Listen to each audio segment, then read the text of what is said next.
This is Harding Football with Coach Ronnie Huckeba. Hi, and welcome to this week's edition of Harding Football with Ronnie Huckeba. And we have a lot to talk about. The Bisons punched their ticket for the national playoffs after their 41-7 victory over Arkansas Tech on Saturday. It is Pittsburgh State that will be coming up next for the Bisons on the road this Saturday. And Coach, 1 o'clock start time, and a team with a lot of tradition as your football team goes to Pittsburgh, Kansas. Billy, we are so excited to be in the playoffs. Early in the year when we suffered that loss to OBU, and when the first rankings came out, we looked at our position and didn't know what to think, honestly. Last week we felt like we were given new life when we moved up to 6, but you're always holding your breath when the final rankings come in. But to be in the playoffs, to have an opportunity to play at a place like Pitt State, which is one of the most exciting venues in Division II, probably have as rabid a fan base as any in Division II. I mean, those guys are awesome in the way they support their team. And, historically, they've been one of the top teams in Division II for a long, long time, several national championships. And so we got our work cut out for us, but boy, we're excited to have this opportunity. Obviously, after the victory on Saturday when we walked away from First Security Stadium, our thoughts immediately went to 4 o'clock on Sunday afternoon. Tell me about the reaction from your football team and staff on Sunday afternoon. Well, we pulled up the computer feed and had it on the big screen in there, and all of our guys were, when they started the brackets in Super Region 3, they had their phones out videoing, and when that number 6 seed flashed Harding, the place erupted with tremendous enthusiasm, obviously, and the guys were hugging on each other. We were all hugging on each other just for the excitement of the opportunity to be in the playoffs. One of 24 teams in Division II that are in the national playoffs, and we feel very fortunate, but we also feel like we earned our way in. And now 2 times in the last 3 seasons that the Bisons are going to the national playoffs. And Coach, wouldn't be going again without the help of the 21 seniors that we honored on Saturday at First Security Stadium, Coach, and just a tremendous group that will be talked about for many years. There's no doubt, Billy, and this is always a very bittersweet day for us. We love honoring these guys, and they have their family members here with them to represent them, and but the fact that we're saying goodbye to them, really, last home game there is a sad time for us. But those guys have had such a tremendous impact on our football program. They're 27-5 in the last 3 years, 3 straight trips to the postseason, 2 trips to the national playoffs, and some of the best football players that have ever been at Harding University, and their records speak for themselves as far as how they've impacted this program. So the Bisons a 41-7 victory on Saturday afternoon, and we'll have lots of highlights to look at, and we'll also look ahead to the playoffs. We have a lot to talk about on today's show, and we'll start with first half highlights right after this. We explore dozens of complex subjects, but sometimes the world sees college students as being the same, lumps us together. That's okay, because the world may underestimate what we can do as strong, responsible, highly trained, and confident Christian professionals. And isn't that what the world needs? Qualities taught one-on-one and valued by us all in a place of faith, learning, and living. Harding University. So, I'm kind of new here, but I've noticed a trend. My human does this funny thing where she goes around and gets all my toys, and then she hides them in that basket by the door. But it's always the same basket, and it's always in the same place. And then she acts so surprised when I find them, but, she's putting them in the same basket. Again. It's like, hello? That's where you put it last time. You were the worst at hide and go seek. Hi, and welcome back to this week's edition of Harding Football with Ronnie Huckeba. The Bisons a 41-7 victory on Saturday at home on Senior Day. And Coach, the defense was just absolutely outstanding. We'll see a lot of defensive highlights today. Obviously, the offense with 41 points looked good as well, but here the defense gets things started with Arthur Akers. We should talk about the defense because those guys were exceptional. They had 5 red zone opportunities against us on Saturday and came away with with nothing out of the red zone. They did score a touchdown late, but we got off to a great start. These guys were exceptional on defense. Offensively, they haven't had a lot of success this year, but they've been so good on defense. They held Washita to 14 points. They held Henderson to 24 points. Our defense was, swarming on Saturday, to say the least.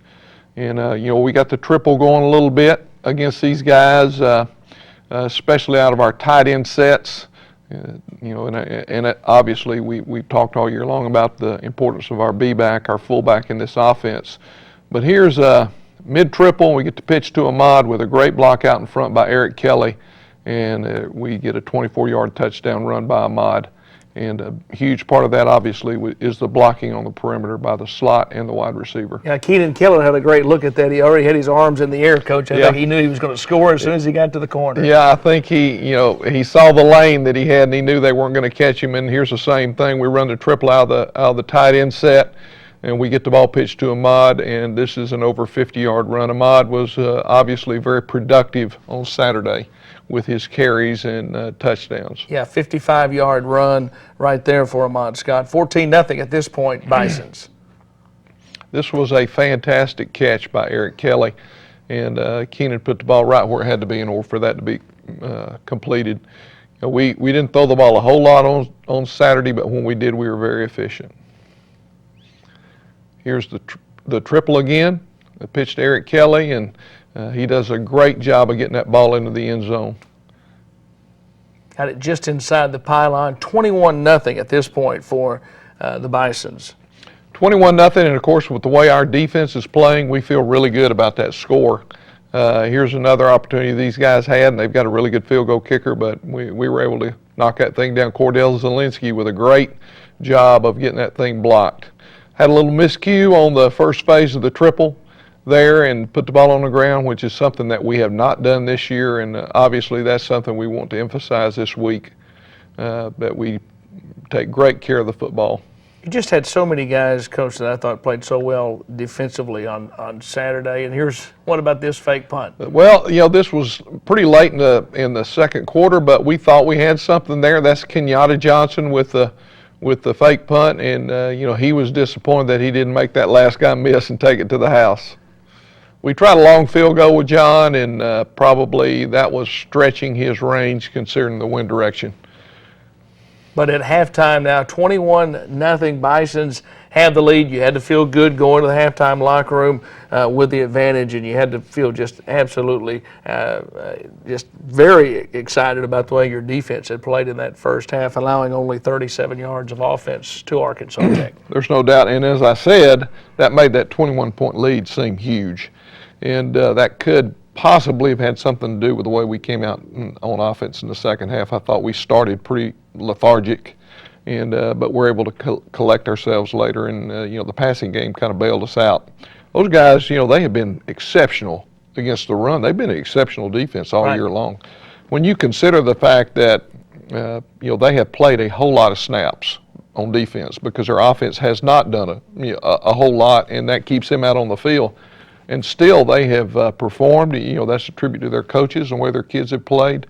We were very impressed with them defensively. We talk about a lot of guys like Romus Roberson, but you had so many different guys that stepped up defensively and played well on Saturday.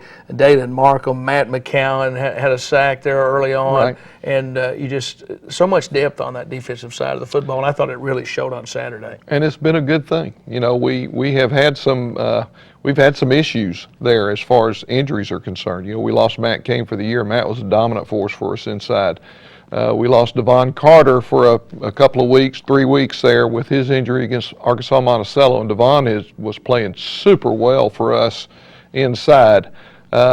Jeremy Bracken, we didn't have Jeremy on Saturday and hope to have him back for the playoffs, but the fact that we have continued to play well and haven't really missed a lick is a tribute to our defensive coaches and our guys who have bought into the idea of when your opportunity presents itself, you got to take advantage for it. And we've had next man up. These guys have really performed when they've been given their chance, and that's why we've continued to do well on defense. Okay, so the Bisons at this point of the game up 21-0 at halftime. Stay with us. We will come back and look at the second half highlights right after this.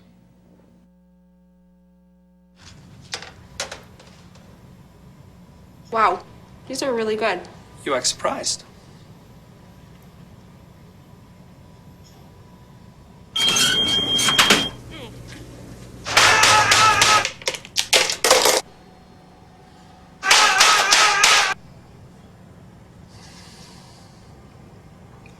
Practice makes perfect. You don't have to be perfect to be a perfect parent. There are thousands of teens in foster care who don't need perfection. They need you. And now, another adventure with Savings Man. Hey, buddy, what's up? Well, I just did this ballpark estimate worksheet. Oh, yeah, from choosetosave.org. It tells you how much you need to save for your future. Yeah, well, apparently, I'm not saving enough. Maybe I can help. Savings Man. Enroll today in your company's savings plan or open an IRA. And remember, contribute the max to get the max. You're right, Savings Man. What was I waiting for? Thanks. No, thank you. So visit choosetosave.org and get your ballpark estimate today.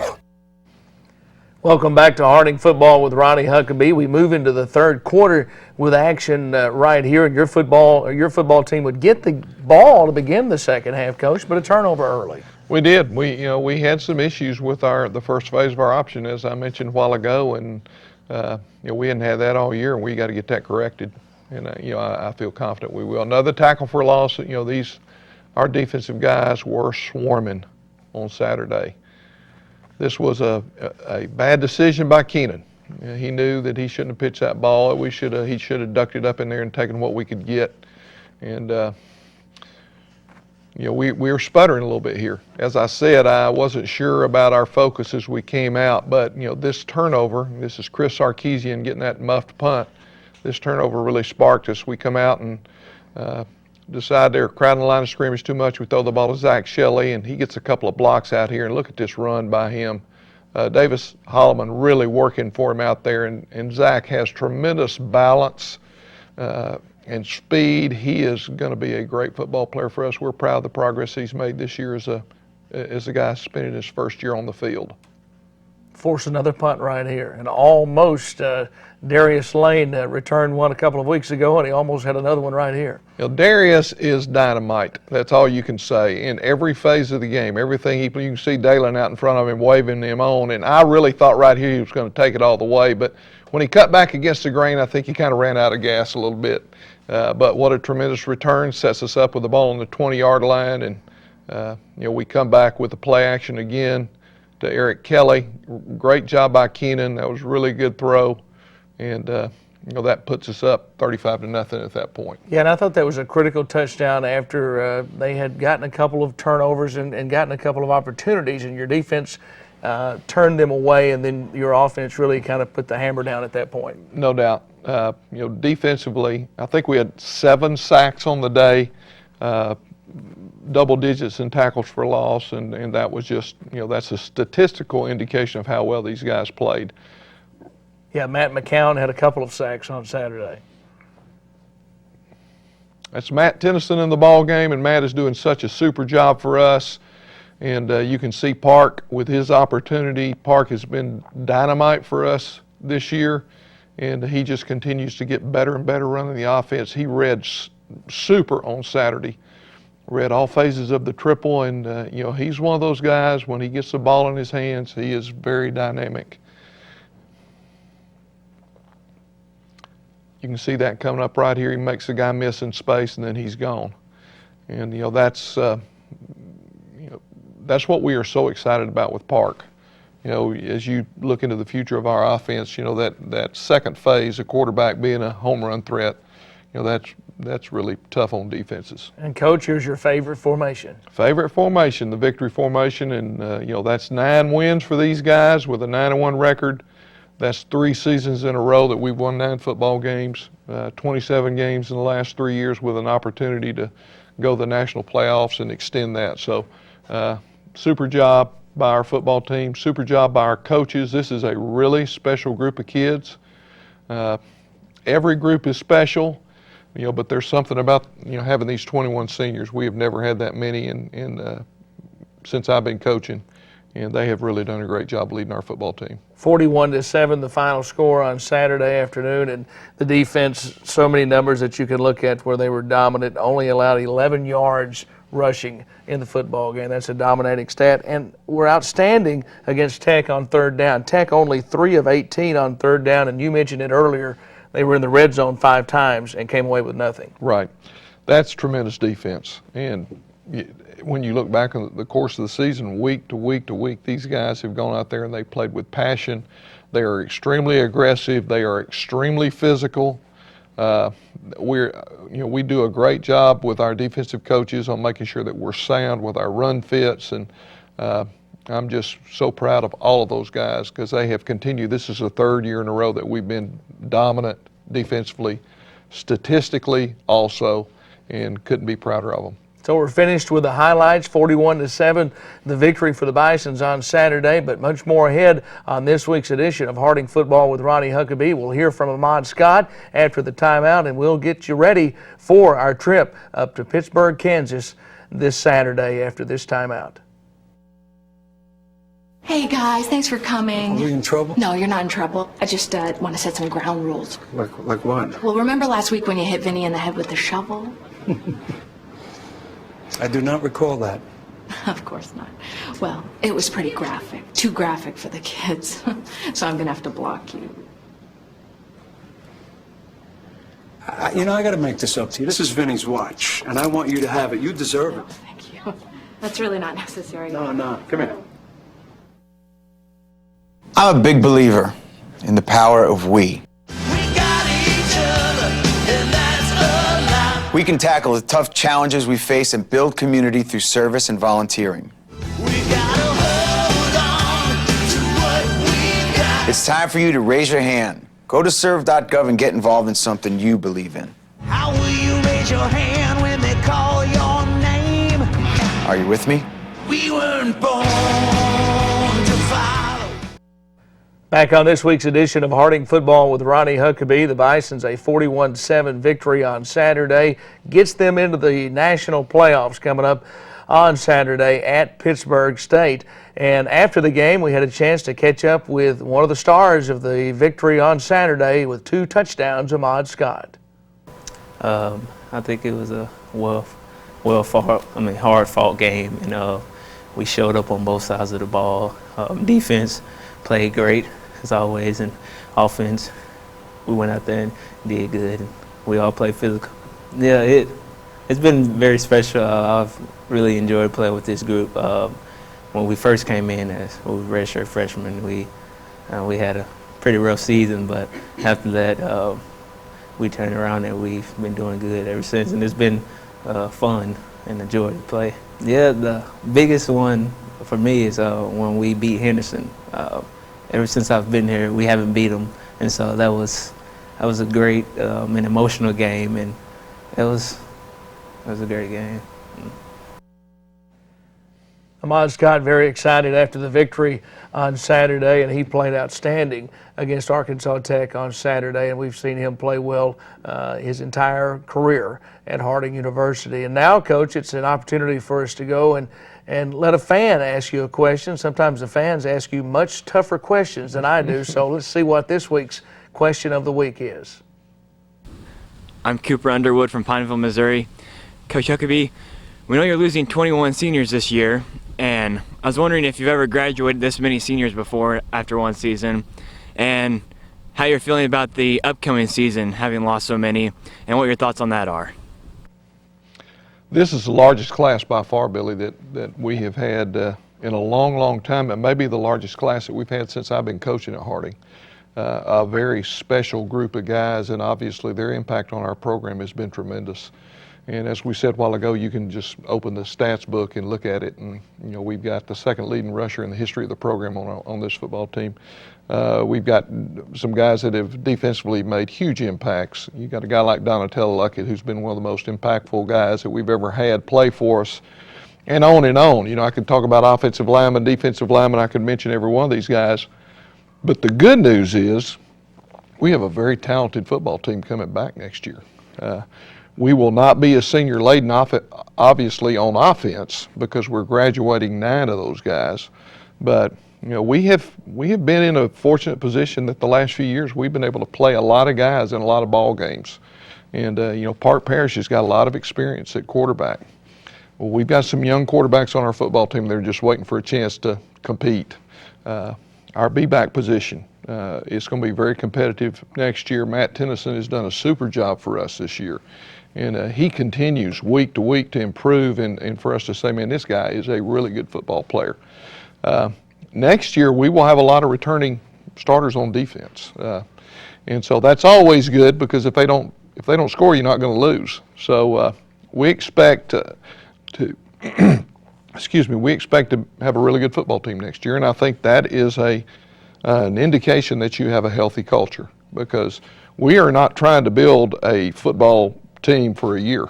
We're trying to build a program. And if you have a program, then you're competitive year in and year out. And it's a product of our culture and the way we do things. We honor God first.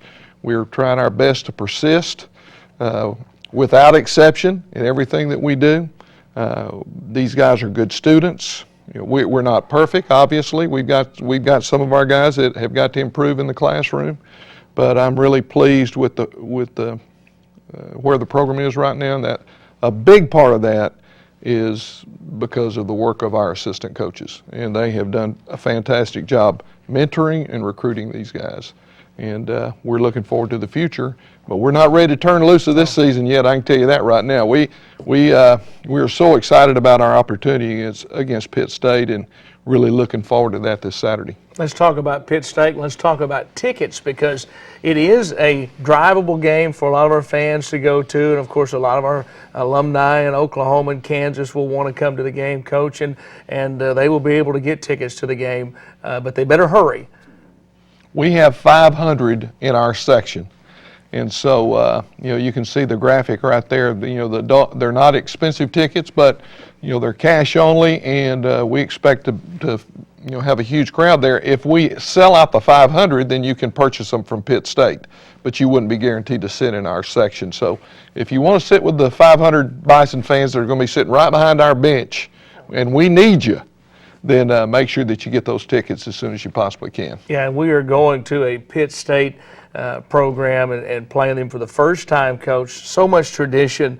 The first meeting, this is their 18th trip to the D2 playoffs. They won the national championship back in 2011. It should be an electric atmosphere. And when I talk about getting your tickets, as we look at the bracket, Coach, on the graphic in front of us, obviously with the Bisons playing at Pittsburgh State this week. But if you want to secure those tickets, you have to get them early because this is a place that is accustomed to packing their stadium. Oh, their stadium will be packed. Yeah. And they don't have a home and a visitor side. It's Right. all home. Right. And we're fortunate that we got 500 tickets behind our bench, honestly. What an atmosphere, what a venue. These guys are renowned for how they support their football team. They have a very distinct and unique culture there at Pitt State. They're going to be out there in force to cheer for their guys, and they've had a lot to cheer about over the years. If you just look at the history, like you said, they've been a dominant football team in Division II. And when we got into Super Region 3, we knew what we were getting into with the MIA and the Northern Sun. You've got two of the most dominant conferences in Division II. We've been in Northwestern Missouri, and that was an awesome place to play. And to get a chance to go to Pitt and experience that is going to be great for our kids. And it's another opportunity to see where our program stands. And we're really looking forward to competing on Saturday. And when we talk about Pitt State and the Bisons moved up in the rankings this week, the national rankings to number 13. Pitt State is number 5 nationally. They are 10-1 on the season. Their only loss was a 7-6 loss to Fort Hays State, and that was back on September 27th. And they shared the MIAA title. Yeah, they did because they went to Northwest Missouri not long after that defeat at the hands of Fort Hays, and beat them 34-17 at homecoming. And anybody that's been to Maryville and played Northwest Missouri there know that's not an easy task. There are a lot of people in Division II right now that would tell you they think that Pitt State is probably has the best football team in the country. And again, what a great opportunity for us to go and measure ourselves against those guys. And when you turn on the film, it jumps out at you that they're very talented. Even more so, they are very well coached. They're not going to beat themselves. They're going to play with a lot of intensity and passion. And it should be a great atmosphere for a football game. All right, Coach, always great to be with you. Have a great week and a safe trip up to Pittsburgh, Kansas. Go get them, and we'll talk to you again next week. Thank you, Billy. That's all for this week's edition of Harding Football with Ronnie Huckebee. We'll see you next time.